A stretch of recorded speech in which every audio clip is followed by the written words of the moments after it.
여러분 지난 수업 기억나시나요? 네. 사울이 이제 회개하면서 기도에 되게 열심히여서 사울을 만나러 가라 아나니아를 불렀죠. 맞습니다. 하지만 아나니아 안 가겠습니다라고 하고요. 처음에. 그랬더니 하나님께서 사울은 내가 택한 그릇이다. 그러니까 가라 해서 아나니아가 갑니다. 네, 아나니아를 만나고 사울은 성령을 받아서 눈에 비닐 같은 것이 벗겨졌잖아요. 네. 그래서 세례까지 받았고 그래서 우리도 우리 눈에 비닐 같은 것이 벗겨져서 예수님의 사랑을 전하고 싶다. 우리 그런 얘기 했었던 거잖아요. 그리고 이 변화된 사울이 예루살렘으로 가서 예수님의 제자들을 만나고 싶어 하는데 제자들은 사실 사울이 그 전에 한 걸 아니까 마음의 준비가 안 돼 있고 좀 무서워하던 차에 바나바라는 사람이 등장을 해서 사울을 제자들에게 잘 소개하는 장면 나오죠. 그렇습니다. 이제 또 오늘 수업 어떤 이야기가 진행될지 또 같이 기대를 해봅시다. 너무 어떻게 되는 거야? 진짜. 안녕하세요. 안녕하세요. 한 주 잘 지냈죠? 네. 좋은 날입니다, 오늘. 지난 시간까지는 우리가 사울 이야기를 했는데 사울이 어떻게 변화하게 됐는지 그러니까 참 재미나는 게 사울 얘기하면 그 다음에 어떻게 됐을까 궁금해요. 고향으로 가가지고. 그런데 사도행전의 저자인 누가는 마치 카메라의 방향을 완전히 돌리는 것처럼 사울은 잠시 잊어주세요 하고 사도행전에서도 매우 중요한 또 다른 인물에게 포커스를 맞추게 됩니다. 그것이 이제 베드로 이야기인데 우리가 사도행전의 초기에서 베드로는 매우 중요한 역할을 감당하죠. 맞아요. 성령의 충만함을 받고 사람들 앞에 설교하고 또 아름다운 미문 앞에 미문 앞에 앉아있던 날 때부터 걷지 못하는 사람에게 베드로와 요한이 형제여 나를 주목하여 보십시오 하고 말한 후에 내게 은과 금은 없지만 내게 있는 것을 그대에게 드립니다. 곧 나사렛 예수의 이름으로 일어나 걸으십시오.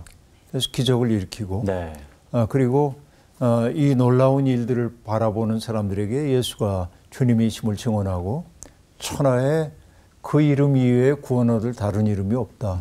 이렇게 얘기하고 또 사내들인 공회에 붙잡혀가지고 위협을 받을 때 그 이름으로 말하지 말라고 얘기할 때 당신들의 말을 듣는 게 옳은지 하나님의 말씀 듣는 게 옳은지 판단해 보라고 우리는 보고 들은 것을 증언하지 않을 수가 없다고 말합니다.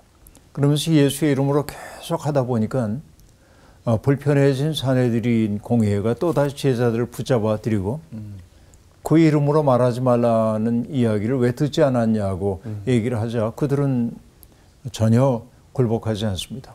그래서 매를 맞죠. 그리고 매를 맞고 풀려났을 때 사도들의 반응은 어떠했습니까? 그 이름을 위하여 능욕받기에 합당한 자로 여기심을 기뻐했다. 그래서 이게 못 말리는 기쁨. 이건 내면의 든든함이 생긴 사람들인 거죠. 우리도 살면서 내 내면이 궁핍해져 있을 때는 작은 시련이 와도 어쩔 줄 몰라 합니다. 그러나 내 속에 충만함이 있을 때 내가 누군가의 사랑을 받고 있고 내가 누군가에게 인정받고 있고 그럴 때는 여간한 어려움이 온다 할지라도 이 정도는 내가 이겨낼 수 있지 할 수 있는 거죠. 그래서 우리가 살아가면서 해야 할 일 가운데 하나가 나와 만나는 사람 속에 그 사랑의 에너지를 좀 채워주는 일들. 내가 존중받고 있어. 내가 사랑받고 있어. 난 참 귀해. 이것을 느끼도록 해주는 일이 참 중요한 게 어떤 시련이 와도 그 충만함이 있으면은 견뎌낼 수 있다는 거죠. 오늘 수업 사도행전 20강 베드로의 치유 사역. 오늘은 사도행전 9장 32절부터 공부를 하는데 조금 잘라가지고 읽어볼까요? 32절부터 35절까지 정훈 학생. 그때 베드로가 사방으로 두루 다니다가 루다에 사는 성도들에게도 내려갔더니 거기서 애니아라 하는 사람을 만나매 그는 중풍병으로 침상 위에 누운 지 8회라. 베드로가 이르되 애니아야 예수 그리스도께서 너를 낫게 하시니 일어나 내 자리를 정돈하라 한데 곧 일어나니 룻다와 사론에 사는 사람들이 다 그를 보고 주께로 돌아오니라. 네, 베드로가 사방으로 돌아다녔다. 예루살렘에 박해가 있었기 때문이기도 하지만은 복음의 말씀을 땅 끝까지 전하라고 하는 주님의 명령을 들었기 때문에 베드로는 여러 군데 가서 복음을 전하게 되는 겁니다. 그리고 이제 롯다에 사는 성도들에게도 내려갔다라고 말하는데, 여러분, 교회를 우리가 두 가지로 얘기하는데요. 하나는 모이는 교회가 있어요. 그렇죠. 우리 교회는 모이는 교회죠. 그런데 또 다른 교회 하나는 뭐냐면 흩어지는 교회입니다. 그 성도들이 있는 곳, 성도들이 있고 그 속에 성령의 충만함이 있고 예수 그리스도에 대한 주님의 임재가 있는 곳이 곧 교회죠. 이게 이렇게 얘기할 수 있겠습니다. 그러니까 모이는 교회만 강조해도 안 되고 또 흩어지는 교회만 강조해도 안 됩니다. 자, 예수 그리스도의 삶을 우리가 얘기할 때 두 가지의 흐름이 있습니다. 하나는 뭐죠? 기도의 골방에 들어가십니다. 그래서 한적한 곳, 그죠? 한적한 곳을 찾아가 기도하셨다, 새벽마다. 그러나 기도만 하고 있지는 않았습니다. 주님은 언제나 아픔이 있는 곳으로 가셨죠. 그것은 뭐냐면 광장이기도 합니다. 삶이 이루어지고 있는 광장이에요. 그러니까 광장과 골방 사이를 창조적으로 오갔습니다. 골방만 있고 광장이 없다고 한다면 기도만 하고 삶의 실천이 없어도 문제이고 삶의 실천만 하고 골방이 없다고 그래도 문제입니다. 왜? 광장에서의 삶은 때때로 우리를 지치게 하기 때문에. 그 때문에 기도의 골방이라고 하는 것은 뭐냐면 오아시스. 우리가 돌아가야 할 오아시스입니다. 아주 오래전에 독일의 뉘른베르크라고 하는 도시에 갔는데 뉘른베르크 이제 사람들이 북적북적합니다. 근데 뉘른베르크에 있는 예배당에 딱 들어갔어요. 고요해. 그 안에. 그래서 참 좋다. 도시의 분잡 속에서 참 좋다. 그러고 앉아서 한참 앉아있다 이렇게 돌아 나오는데 거기 뭐라고 써 있냐면 도심 속에 있는 고요함의 오아시스. 그런 말이 있어요. 아, 예배당은 그런 곳이어야 하겠구나. 여기에 들어오면은 마치 오아시스에 온 것처럼 그것도 고요함의 오아시스. 차분해지고. 그러니까 이게 이제 꼭 필요한 것이죠. 이 두 가지가 창조적으로 긴장 관계를 유지해야 합니다. 골방만 있고 광장이 없다든지, 광장만 있고 골방이 없다든지, 둘 다 건강한 삶이라고 얘기할 수 없습니다. 교회도 그렇습니다. 모이기를 힘써야 합니다. 함께 예배드리고 성도들이 우리가 연결되어 있다고 하는 사실을 느껴야 합니다. 근데 거기에만 우리끼리 이렇게 하면 안 돼. 거기에서 얻어진 에너지를 가지고 세상에 흩어져서, 그렇죠? 세상 도처에서 뭘 해야 돼? 흩어지는 교회는 뭐가 되어야 합니까? 하나님 나라의 표징이 되어야 합니다. 이 교회의 소명이죠. 이렇게 얘기할 수 있겠는데요. 그러니까 베드로는 사방으로 흩어져 나갔다. 그러니까 예루살렘이라고 한 중심 속에만 머물러 있지 않았어요. 주변을 향해 자꾸만 나갑니다. 여러분, 경계라고 하는 게 참 중요한데, 저 국경도 있죠. 우리는 나라와 나라 사이 국경도 있고 여기 이제 경계가 있습니다. 경계선. 근데 살다 보면 인위적으로 이렇게 이제 그 장벽처럼 있는 경계선도 있지만은 사람들이 터부하는, 여기는 우리가 넘어가면 안 돼. 우리 영역이 아니야. 이런 영역들이 있단 말이에요. 근데 이 경계선 위에 살고 있는 사람들이 있어요. 내몰리고 사회 주변화돼 가지고, 그죠? 주변화돼 가지고 이렇게 경계선에 있는 사람들이 있습니다. 예를 들면 이렇게도 생각해 보세요. 미국에 살고 있는 한국인들. 그들은 미국에서 영주권을 얻을 수 있고 시민권을 얻을 수 있지만 시민권을 얻었다 해도 그래서 미국 사람이지만 태생은 한국 태생이기 때문에 네. 언제나 한국인이라고 한 정체성도 있어요. 그래서 그들의 정체성은 뭐냐면 경계선 위의 사람입니다. 이걸 여러분 뭐라고 말하냐면은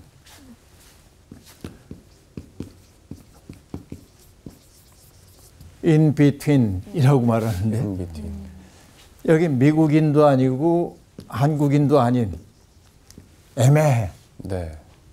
그죠? 네. 이게 그러니까 자기 뿌리가 뽑힌 것처럼 느껴질 때가 아주 많이 있습니다. 그런데 이걸 이렇게만 볼 게 아니라 뭐라고 얘기하냐면은 in both 양쪽 다. 나는 미국인이기도 하고 나는 한국인이기도 해. 네. 이게 풍요롭게 만들어주기도 합니다. 태도에 따라 달라져요. 네. 나는 이 사이에 있는 사람이고 어디에도 속할 수 없어. 상실감을 느껴. 이럴 수도 있지만 네. 나는 이 문화 속에도 있고 이 문화 속에도 있고 그러니까 내가 속해 있는 여기를 풍요롭게 할 수 있어 라고 말할 수 있어요. 기독교인이 바로 그러합니다. 네. 기독교인은 하나님 나라와 세속사회 속에 경계 속에 살아갑니다. 그러니까 어느 한쪽에 속할 수가 없어요. 그러니까 우린 늘 힘들어 이러지 말고 네. 나는 하나님 나라의 진실을 가지고 여기 내가 살고 있는 세속적인 삶을 풍요롭게 만들고 그렇죠? 세속 속에 살고 있는 그 아픔들을 가지고 하나님 나라를 꿈꾸고 이게 in both의 삶이란 말이죠. 이게 이제 베드로가 지금 보여주고 있는 바에 사방으로 흩어졌다.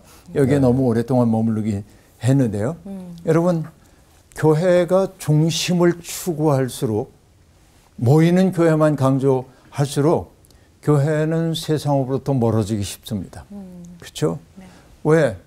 그 중심은 다름을 용납하지 않기 때문에 그렇습니다.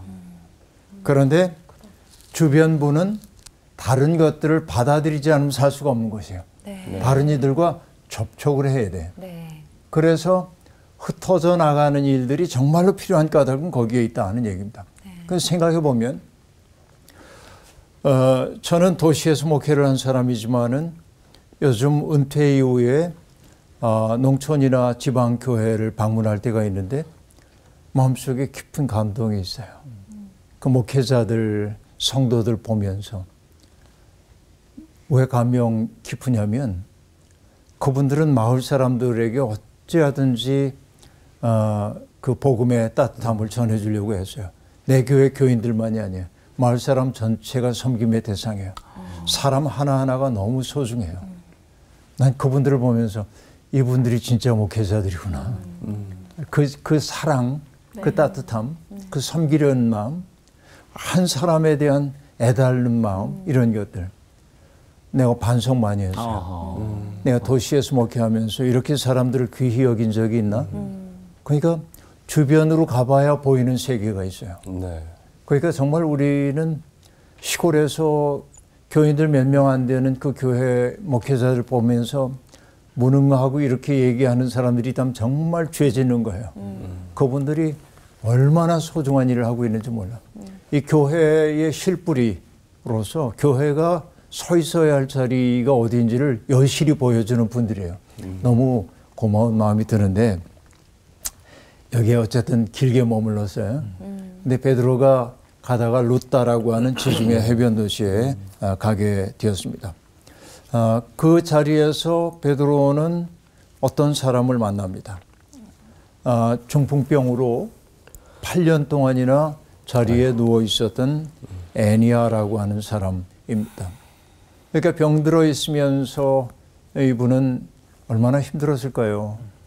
몸의 한 부분이 마비가 되고 또 오랫동안 병상에 누워 있으면은 몸을 이렇게 돌리기도 어렵고 그러니까는 욕창 같은 것들이 날 수도 있고 의무이롭게 내 몸을 움직이기도 어렵고 얼마나 고통스러운 삶입니까?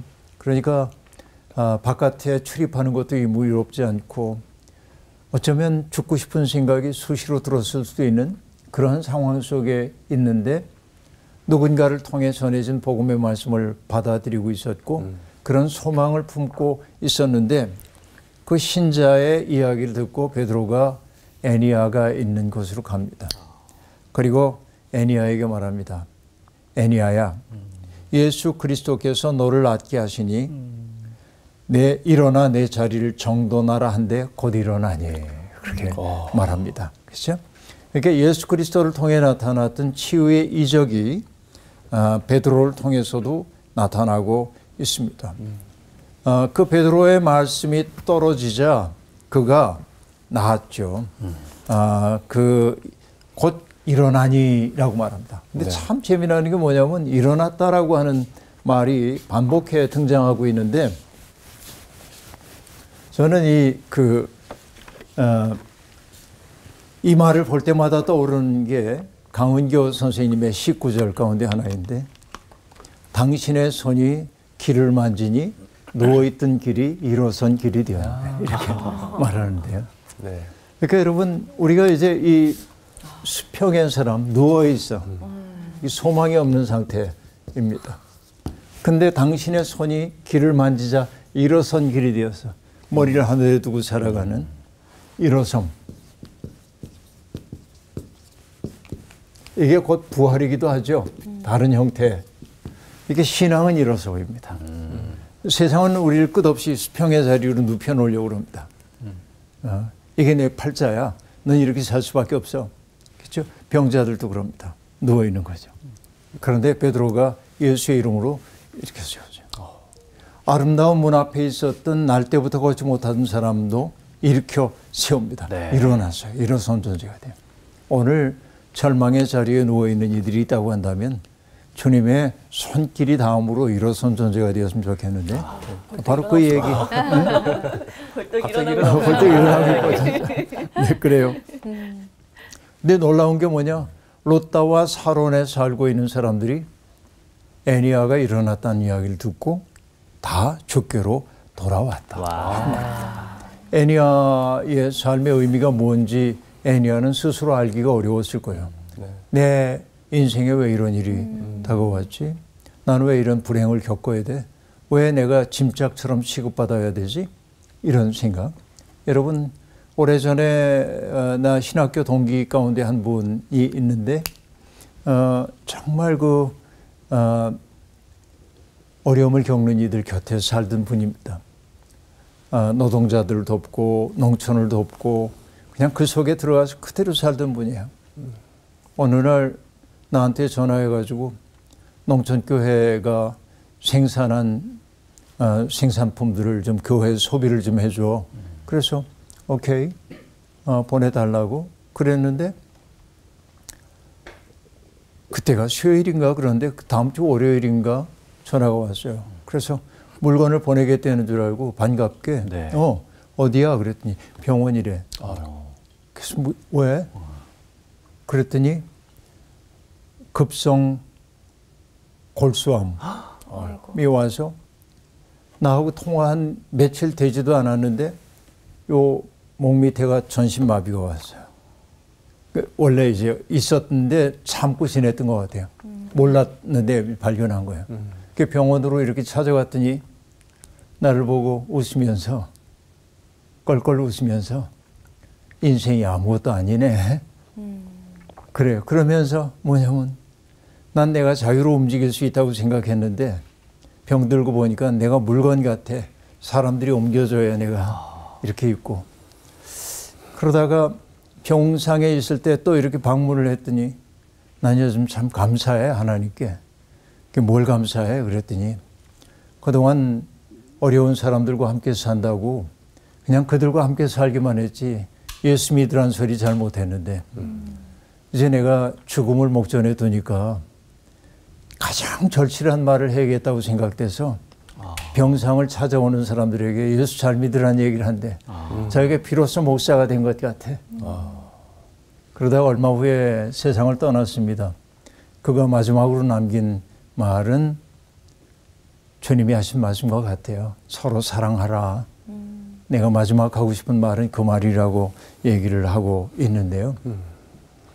그 친구 생각이 이렇게 얼뜻 나는데 그러니까 가장 절실한 이야기를 사람들에게 들려주고 자기가 수십 년을 목회자로 살아오면서 했던 것보다 병상에 누워있던 짧은 동안에 예수에 대한 이야기를 가장 많이 했대. 그 아주 감동스러운 느낌이 있는데요. 그러니까 이 애니아도 그랬을 겁니다. 8년 동안이나 누워 있으면서 내 인생의 의미는 뭐지? 이제 그랬는데 결국 그가 일어선 사람이 되자 주위에 있는 모든 사람들이 주께로 돌아왔다라고 얘기합니다. 이정표가 된 사람들이 있거든요. 이 세상에 이정표로 우뚝 서 있는 사람들이 있습니다. 제 후배 목사님 가운데 한 분이 그 휴전선 동쪽 끝에서 서쪽 끝까지 걸은 적이 있습니다. 며칠 걸려가지고. 그러면서 쓴 책이 있는데 그 책 가운데 낡은 표지판 하나를 보면서 쓴 짧은 시가 있습니다. 거기에 이렇게 썼습니다. 여러분 표지판이 있잖아요. 어디로 가야 한다고 하는 표지판. 그 얘기입니다. 볕이 쬐면 볕을, 비가 오면 비를, 눈이 날리면 눈을 맞으며 자리를 지킵니다. 실핏줄처럼 금이 가고 푸른 이끼 멍처럼 돋아도 몸에 새긴 글씨 지켜내게 하소서. 폭풍 속 흔들려도 꺾이지 않게 하시고 외발로 선 시간 막막하지 않게 하소서. 머무는 이 없어도 좋습니다. 초라하면 어떻습니까? 갈림길 끝 길을 찾는 누군가에게 가야 할 곳 제대로 가리키는 바른 표지판이게 하소서. 너무 이제 마음이 좋아요. 이 글을 보면서 그 외발로 선 시간 막막하지 않게 해달라. 남들에게 다 외면당해도 내가 품고 있는 글씨 지워지지 않게 해서 사람들 바른 길로 인도하게 해달라고. 이게 목회자의 마음이죠. 후배 목사님이지만은 한희철 목사님이신데 제가 너무 마음속으로 존경하는 목사님이신데 그 글 언제나 읽을 때마다 감동되곤 합니다. 우리도 어떤 의미에서는 표지판입니다. 나 자체가 아무 말도 하지 않아도 나도 어딘가를 가리켜 보이기 때문에 그렇습니다. 이 애니아라고 하는 사람은 8년 동안을 그렇게 살았지만은 그러나 8년의 병상 생활 끝에 그리스도와 깊이 만난 후에 사람들에게 그리스도를 가리키는 표지판이 되어서 우뚝 서 있음을 볼 수 있습니다.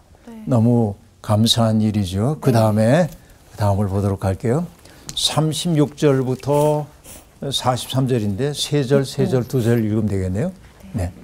욥바에 다비다라 하는 여제자가 있으니 그 이름을 번역하면 도르가라. 선행과 구제하는 일이 심히 많더니 그때 병들어 죽음에 시체를 씻어 다락에 누이니라. 룻다가 욥바에서 가까운지라 제자들이 베드로가 거기 있음을 듣고 두 사람을 보내어 지체 말고 와달라고 간청하여 베드로가 일어나 그들과 함께 가서 이르매 그들이 데리고 다락방에 올라가니 모든 과부가 베드로 곁에 서서 울며 도르가가 그들과 함께 있을 때에 지은 속옷과 겉옷을 다 내보이거늘. 베드로가 사람을 다 내보내고 무릎을 꿇고 기도하고 돌이켜 시체를 향하여 이르되 다비다야 일어나라 하니 그가 눈을 떠 베드로를 보고 일어나 앉는지라. 베드로가 손을 내밀어 일으키고 성도들과 과부들을 불러들여 그가 살아난 것을 보이니 온 욥바 사람이 알고 많은 사람이 주를 믿더라. 베드로가 욥바에 여러 날 있어 시몬이라 하는 무두장이의 집에서 머무니라. 네, 오늘은 애니아 얘기도 봤는데 이제 도르가라고 하는 사람 얘기를 보는데요. 욥바라고 하는 거예요. 여기도 지중해 해변 도시입니다. 다비다라고 하는 여제자가 있었다. 여러분 여기 여제자 이 말이 참 좋죠. 여성들도 제자로 얘기를 하고 있는데요. 그 이름을 번역하면 도르가라 하고 말하는데 여러분 다비다라고 하는 이름의 뜻은 가젤입니다. 동물. 가젤. 사슴과. 사슴과. 예쁘죠? 네. 다비다이고 그리스 말로는 도르가라고 얘기하는 여제자가 있었습니다. 왠지 사랑스럽지 않아요? 네. 그렇죠. 그 존재가 사랑스러울 것 같은데 근데 사는 것도 그랬던 것 같아요. 선행과 구제하는 일이 쉼이 많았다.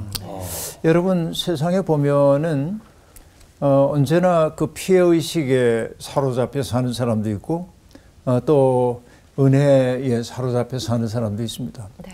아름다운 인생은 보면 시편 116편이 얘기하고 있는 것처럼 주께서 받은 은혜 내가 무엇으로 보답할고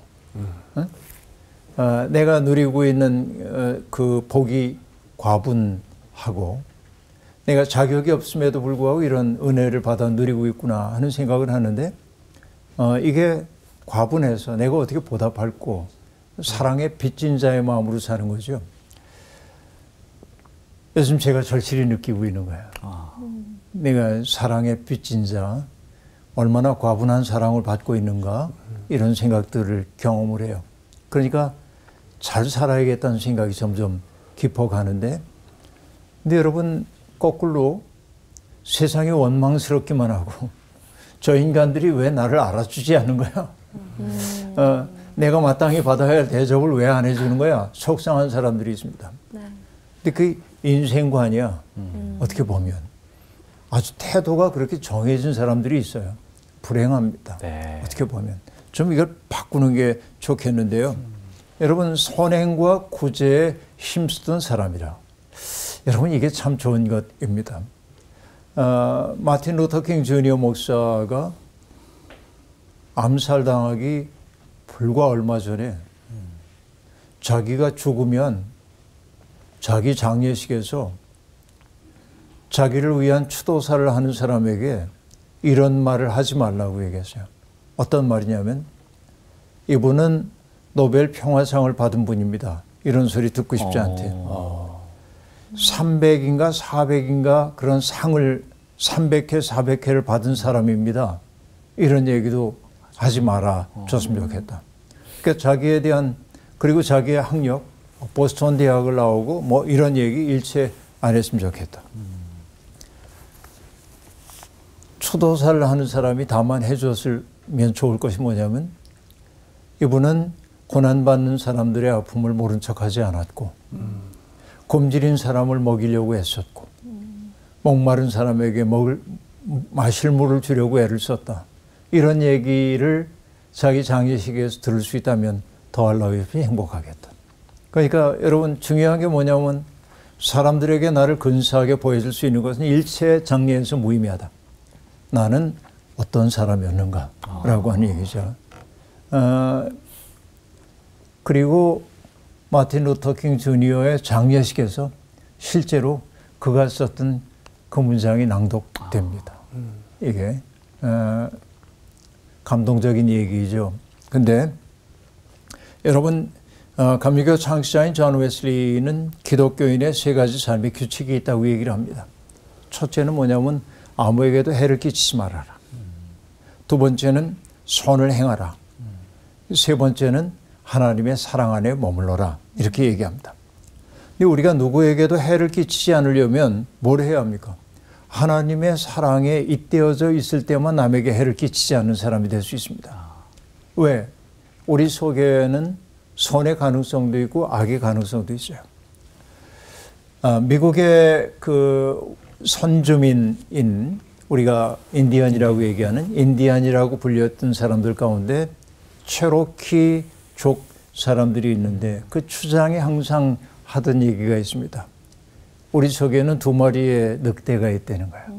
하나는 사납고 욕심사납고 거칠고 그런 늑대. 또 하나는 관대하고 따뜻하고 이런 늑대가 있다는 겁니다. 이 두 늑대가 항상 싸운데 그 한 아이가 질문했습니다. 근데 누가 이겨요? 그러자 그 추장님이 대답합니다. 내가 자주 밥을 주는 늑대가 이긴다 라고 이야기를 합니다. 그렇죠. 우리들 속에는 선의 가능성과 악의 가능성이 다 있는데 내가 누구에게 밥을 주느냐 이게 이제 중요한 거예요. 그러니까 악을 악으로 갚지 않으려면 우리가 먼저 하나님의 사랑의 셈에 잇대어져 있어야 합니다. 우리가 선을 행해야 하는 대상은 우리와 코드가 맞거나 우리와 정치적 입장이 똑같은 사람들이나 우리의 마음에 드는 사람에게만 국한하면 안 됩니다. 그건 기독교적 사랑이 아니기 때문에 그렇습니다. 내가 선을 행한다고 하면서 누군가에게 감사의 인사를 받기를 원한다거나 아니면 명예의 보답을 받기를 원한다고 한다면 그것은 그리스도적 사랑이라고 얘기할 수 없습니다. 때때로 내가 선한 뜻을 품고 살다 보면 나의 그 선한 의지가 조롱당할 때도 있습니다. 누군가에게 이용당할 수도 있습니다. 하지만 우리의 선을 행하고자 하는 의지는 다른 사람들의 태도에 의해 제한되어서는 안 됩니다. 이게 하나님의 사랑 안에 있는 사람들의 삶입니다. 선을 행하려고 하는 나의 열망이라고 하는 것은 나의 의지라기보다는 예수를 따르려고 하는 우리의 예수를 따르라고 하는 하나님의 초대에 대한 응답이기 때문에 그렇습니다.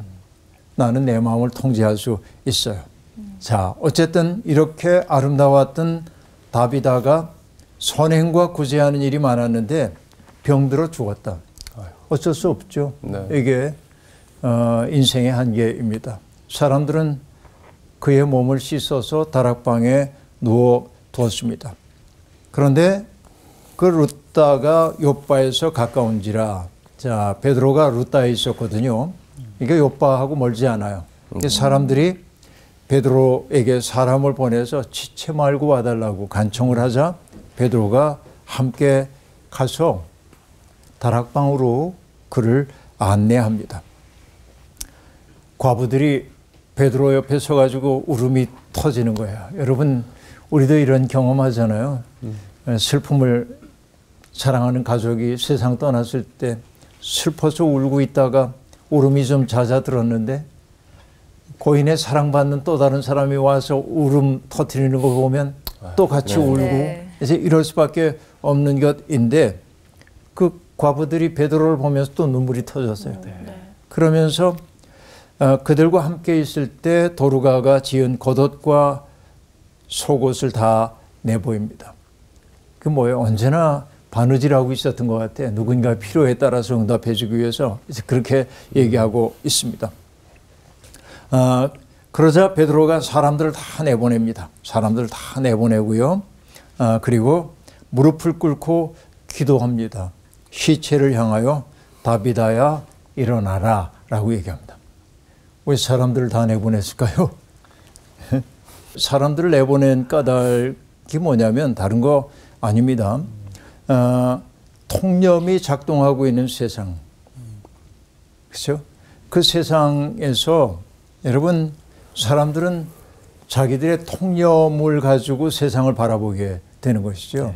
그런데 우리가 보면은 예수님도 귀먹고 말 더듬는 사람을 고쳐주실 때 그 사람을 따로 데리고 무리를 떠났다. 여러분 여기 이제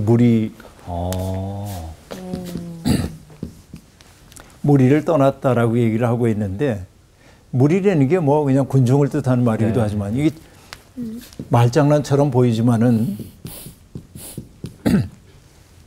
무리는 리가 없는 사람들이에요. 이치가. 왜냐하면 이제 군중이라고 하는 것은 강한 힘을 갖기도 하지만은 군중들은 맹목이 되기도 쉽습니다. 그러니까 내가 군중 속에 있을 때 군중심리에 휩싸이기도 하고 그러니까 무리는 어떤 그 진실하기가 매우 힘든 곳인데 통념이 작동하고 그러니까 여러분 나도 고등학교 다니면서 이렇게 길거리를 가다 보면 군부대 옆을 지나가면은 그 군인 형들이 옛날에 군인 형들이 이렇게 우리를 쳐다보면서 철망 사이로 야 담배 하나 줘 이러는 거예요. 고등학생들에게. 근데 어쨌든 그 우리 학생들도 짓궂게 응대하고. 근데 만약에 혼자라고 한다면 그런 짓 못 하거든. 근데 군중 속에 있기 때문에 하는 그런 모습들이 있단 말이에요. 이게 이제 사람들의 모습인데. 그러니까 통념이 작동하는 세상에서는 하나님의 어떤 그 구원 사역이 작동하기도 어렵고 받아들여지기도 어려워요. 그러니까 거기에서 벗어납니다. 우리가 이제 그 벳세다에서 안 못 보는 사람을 고치실 때도 예수님은 그를 마을 밖으로 데리고 가십니다. 경계선 밖으로 가서 무리들의 문법의 틀이 작동하지 않는 그곳에 가가지고서는 고쳐주시는 것처럼 베드로도 사람들을 다 내보낸 다음에 무릎을 꿇고 기도합니다. 다비다야 일어나라. 그러자 그가 일어나 베드로를 보고 앉았다. 베드로가 그를 일으키고 사람들을 불러들여서 그가 살아난 것을 보게 했다라고 말합니다. 그리고 여러분 우리가 앞서서 얘기를 했던 것처럼 중풍병자였었던 애니아를 고치는 그 이야기에서도 봤습니다만 그 이야기의 결과가 롯다와 사론에 사는 사람들이 다 그를 보고 주께 돌아오니라 라고 얘기했던 것처럼 이 이야기의 결론도 42절에 온 요파 사람이 알고 많은 사람이 주를 믿더라. 이정표로 우뚝 선 사람임을 우리에게 보여주고 있습니다. 그렇죠? 그러니까 예루살렘에서 시작됐던 복음의 물결이 애니아를 거쳐 번져가고 롯다를 거쳐서 요빠까지 번져가고 있는 모습을 보여주고 있어요. 여러분 유럽에 있는 오래된 예배당들을 가보면은 정문에 이렇게 나오면은 마당에 마치 부채살 모양으로 이렇게 광장이 펼쳐져 있음을 볼 수 있습니다. 그게 뭐냐면 교회로부터 시작된 이 은혜의 물결이 물결처럼 번져가는 것을 상징적으로 보여줘요.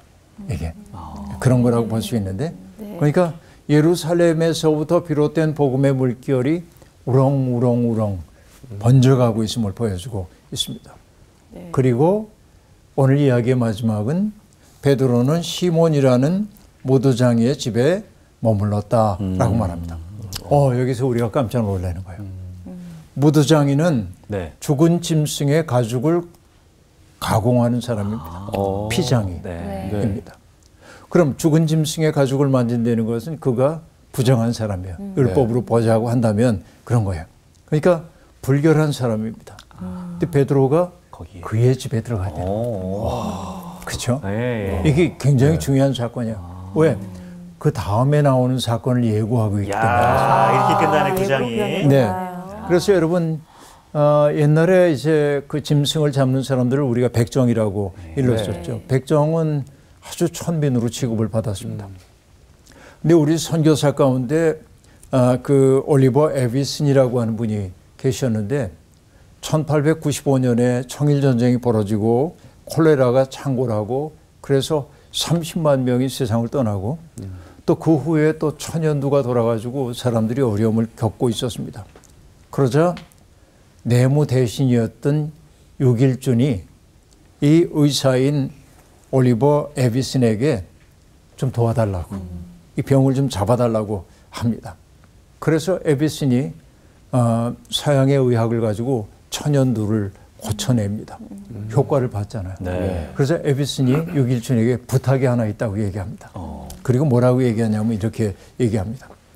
백정들이 비록 사회에서 천하게 여기는 일을 하고 있으나 지력이 결코 다른 사람들에 비해 뒤떨어지는 것은 아닙니다.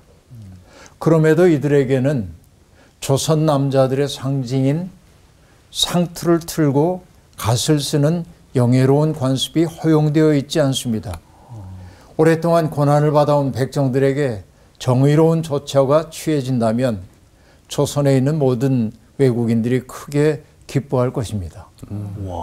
그러자 육일주는 곧바로 새로운 법을 선포하고 포고문을 붙입니다. 뭐라고 했냐면 지금부터 백정들을 사람으로 간주한다. 이에 따라 백정들은 조선 남자들의 일반적인 관습에 따라 상투를 틀고 갓을 쓸 수 있다. 여러분 이게 예수 믿는 사람들이 할 수 있는 일입니다. 어마어마한 거예요. 비존재 취급을 받은 사람을 존재로 만들어요. 그러기 위해서 뭐 해야 합니까? 예수 믿는 사람의 아름다움이 나타나야 돼. 그래야 사회적으로 파급 효과를 가질 수 있어요. 에비슨이 병 고침을 위해서 위험을 무릅쓰고 그 일을 감당했기 때문에 육일준도 그 마음에 응답할 수 있었던 것이죠. 그러니까 오늘 우리가 사회를 변혁시키고 아름다운 세상 만들기 위해서는 우리가 먼저 십자가를 지고 아름다운 삶을 살아내서 사람들에게 본이 되어줘야 합니다. 베드로도 그런 아름다운 본을 보여주고 있네요. 오늘 수업 여기서 마치겠습니다. 고맙습니다. 고맙습니다.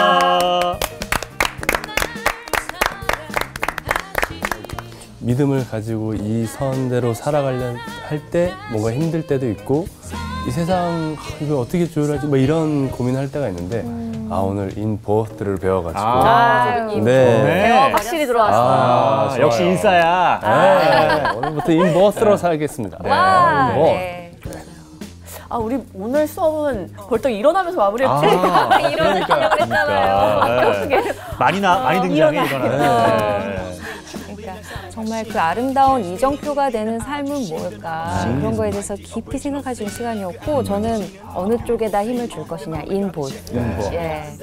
저는 오늘 수업은 좀 이렇게 뭉클뭉클 울컥하는 그런 상황에서 누나가 막 우시니까 나도 막 눈시울이 뜨거워졌는데 아무튼 저도 표지판 누군가의 이정표가 우리가 될 텐데 아까 그 에비슨 선교사님처럼 그렇게 선한 영향력을 흘려보내면 너무 좋겠다 이런 생각합니다. 네. 그럼 바로 그 영향력 끼치러 일어나서 가시죠. 일어나서 가는 거야. 가는 거야. 일어나자. 내가